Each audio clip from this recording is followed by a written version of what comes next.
কুষ্টিয়া শহরের হরিশঙ্করপুরে পরকীয়ার জেরে স্ত্রী মেঘলা খাতুনকে কুপিয়ে হত্যা ও ৪ বছরের মেয়ে কুলসুম ও ২ বছরের ছোট মেয়ে জান্নাতকে আছাড় মেরে হত্যার চেষ্টা করেছে মামুন নামের এক যুবক। পরে নিজেই নিজের গলা কেটে আত্মহত্যার চেষ্টা করেছে। মঙ্গলবার রাত ৮টার দিকে হরিশঙ্করপুরে মামুনের নিজ বাড়িতেই ঘটনা ঘটে। মামুন পেশায় একজন রং মিস্ত্রি। সে হরিশঙ্করপুর এলাকার নবিউলের ছেলে। পুলিশ ও এলাকাবাসী সূত্রে জানা যায়, মামুনের স্ত্রী মেঘলা পরকীয়ায় লিপ্ত ছিল। বেশ কিছুদিন আগে ঢাকায় এক ছেলের সাথে চলে যায়। গত কয়েকদিন আগে মেঘলা তার স্বামী আবার নিজ বাড়িতে ফিরে নিয়ে আসে। গত এক সপ্তাহ ভালোই চলছিল তাদের সংসার। হঠাৎ আজ রাতে স্বামীর সাথে বাগবিতণ্ডার এক পর্যায়ে স্বামী মামুন প্রথমে তার স্ত্রী মেঘলাকে বটি দিয়ে এলোপাতাড়ি কুপিয়ে জখম করে এবং পরে ২ মেয়ে কুলসুম ও জান্নাতকে আছাড় মেরে হত্যার চেষ্টা করে। এরপর বটি দিয়ে মামুন নিজের ঘাড়ে ও গলায় কুপিয়ে আত্মহত্যার চেষ্টা করে। পরে স্থানীয়রা তাদের ৪ জনকে উদ্ধার করে কুষ্টিয়া ২৫০ শয্যার হাসপাতালে ভর্তি করলে চিকিৎসাধীন অবস্থায় স্ত্রী মেঘলা খাতুনের মৃত্যু হয়। ঘটনা কি, ওর বইয়ের আগে থেকে মনে করো একটু বাইরের সম্পর্ক আছে, সেটা আমার দেওর ধরে কি অনেক বলার পরও ওর বউ ধরে কি শুনতো না শুনে মনে করেন যে কি ওরে ঘরে বাড়ি অশান্তি আগের থেকে আসতো। তারপরও মনে করে ৩টা বাচ্চার জন্য ওর স্বামী মনে করে যে ওই বউ এখনো ধরে কি মানায় নিয়ে চলছে। ওই মঙ্গলবারের দিন বউ চলে গেছিল। চলে যাওয়ার পরে সে আমার দেওর অনেক হলে কান্নাকাটি করার পরে ঘুমের বড়ি খেয়ে আমি যাচ্ছে, আমি আমাকে ওই বউক নিয়ে এসে দিতে হবে।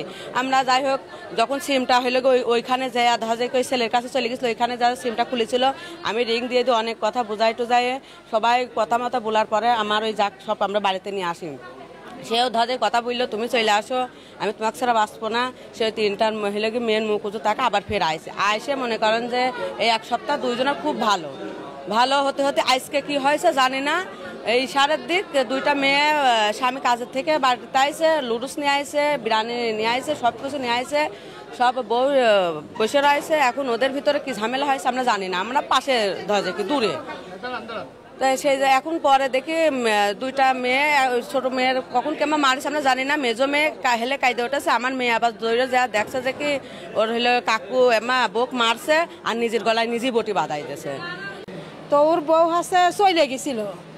চলে যাওয়ার পর উনি মানে আমার দেওর মামুন খুব কাঁদাকাটি, এমনকি ঘুমের বড়ি টরি খালি যায় অবস্থা। তারপর আমরা যত্ন করি মানে ওর বোর জনই কাঁদা, বোক আনার জন্য। সেটা ওর মাইজিন যা ফোন করে ওই বোক নিয়ে আসলি, মানে কথাবার্তাও শুনতো। সেই বউ আসলি, আসার পরে ওই বউ আবার কথা বলতো। তা ওর স্বামীকে আমরা পর্যন্ত কয়েছি কি যে তোর দেওয়ার বার আছে, তোর দেওয়ার একবার দিবারি, ওই বউ ঘরে তোলেস কি জন্য, যা সত্যি তাই বলতেছি। তো তারপরে কয় কি ডাকে কইলে শোনবেন, আমার বউ যা মন তাই লোকের কি মামুন তাই কয়। তারপরে ওই বউ হাসে আবার কথা বলে ওই পুরুষের সাথে, এখনো ফোন বাজিয়ে গেছে, ফোনটা ওর কাছে আছে, সেই ফোনটা পুলিশের হাতে দেওয়ার চিন্তা ভাবনা করবো। এখনো যে ও যে হাসপাতালে আছে তাও ফোন অনাগারে রিং দিয়েই যাচ্ছে। যার সাথে ওর বোর সম্পর্ক, মানে যার সাথে চলে গেছে সে ফোন দিয়েই যাচ্ছে।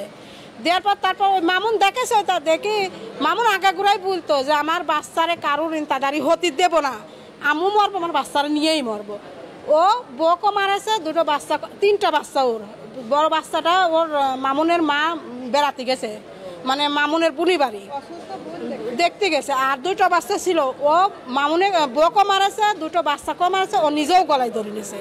হাসপাতালে কর্তব্যরত চিকিৎসক রাজীব হাসান বলেন, 4 জনকে আশঙ্কাজনক অবস্থায় হাসপাতালে নিয়ে আসে। চিকিৎসাধীন অবস্থায় মেঘলা নামের এক নারীর মৃত্যু হয়েছে। বাকি 3 জন আশঙ্কাজনক অবস্থায় চিকিৎসাধীন রয়েছে। কোহিনুর ইসলাম, নিউজ বাংলা, নিউজ ডেস্ক।